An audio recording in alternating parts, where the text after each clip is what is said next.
Hey Simran, Hi. you have over 38,000 followers on LinkedIn, regularly share your AI ML learning content, and work as an ML engineer. A lot Yeah. of people wonder the same thing. How do you keep learning so consistently? With AI evolving almost every week, what's your approach to mastering AI, machine learning, data science, and coding?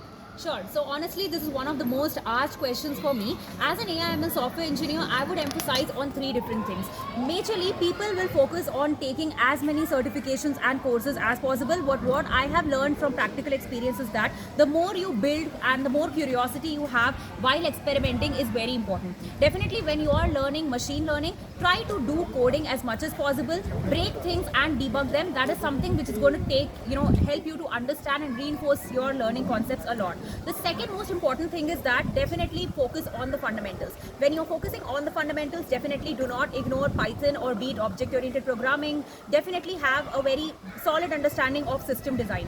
So as a data scientist, focus on Python, statistics, machine learning, system design, and these kinds of topics. The third and the very most important is keep yourself connected with the latest trends. Definitely do not ignore the fundamentals, but keep yourself updated with the research which is going on. Not to say that you have to become a researcher or learn the research papers or read them from scratch, but definitely learn about the topics of large language models, generative AI, multimodal AI, or agentic AI, because that will give you a different perspective to think and come up with your own algorithm.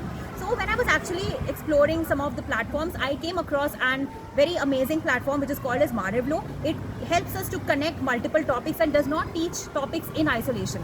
What I found really helpful over here is the Mira AI tutor, which actually clarified my doubts whenever I wanted to get some practical examples with step-by-step understanding and illustrations. So definitely it helps you to get interactive visualizations and live hands-on coding.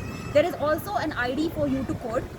Definitely explore the platform and let me know in the comments which is the AI topic that you're looking forward to learn and master in this particular year, and stay tuned on CSE Insights by Simran Anand. Hope this helps. Thank you, that was a very nice explanation. Yeah, thanks.